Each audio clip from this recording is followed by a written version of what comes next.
Príjemný dobrý deň, priatelia. V týchto dňoch preberám agendu Ministerstva životného prostredia. Myslím si, že bude o čom rozprávať v najbližších dňoch.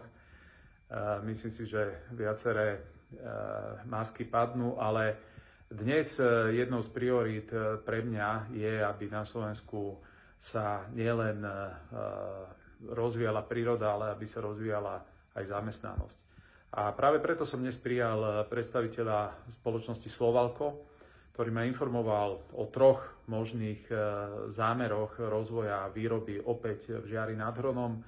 Informoval ma o tom, že spoločnosť Slovalco má na stole reálne investičné plány, ktoré by umožnili naštartovať výrobu dokonca s vyššou pridanou hodnotou, a v tejto veci som ubezpečil všetkých investorov, že Ministerstvo životného prostredia pod môjim vedením bude na jednej strane veľmi prísne vyžadovať rešpektovanie všetkých noriem, ktoré Európska únia vyžaduje, ale nebudeme viac na Slovensku robiť to, čo bol taký trend za tých mimovládok a aktivizmu, že na Slovensku platili oveľa prísnejšie normy, ako bol štandard Európskej únie podľa smerníc.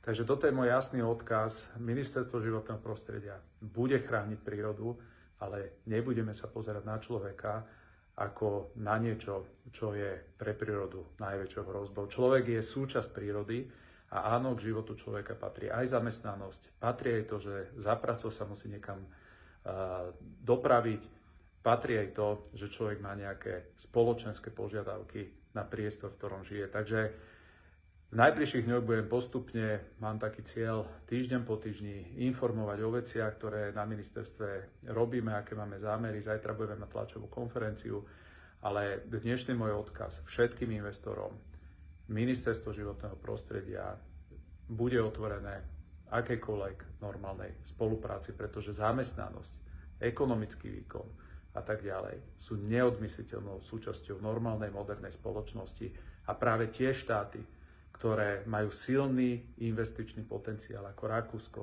ako Švajčiarsko, ako Nemecko, tak zároveň majú aj najvyššiu mieru ochrany životného prostredia. Práve chudobné štáty drancujú najviac životné prostredie. Takže myslím si, že toto je cesta aj pre Slovensko. Pekný deň.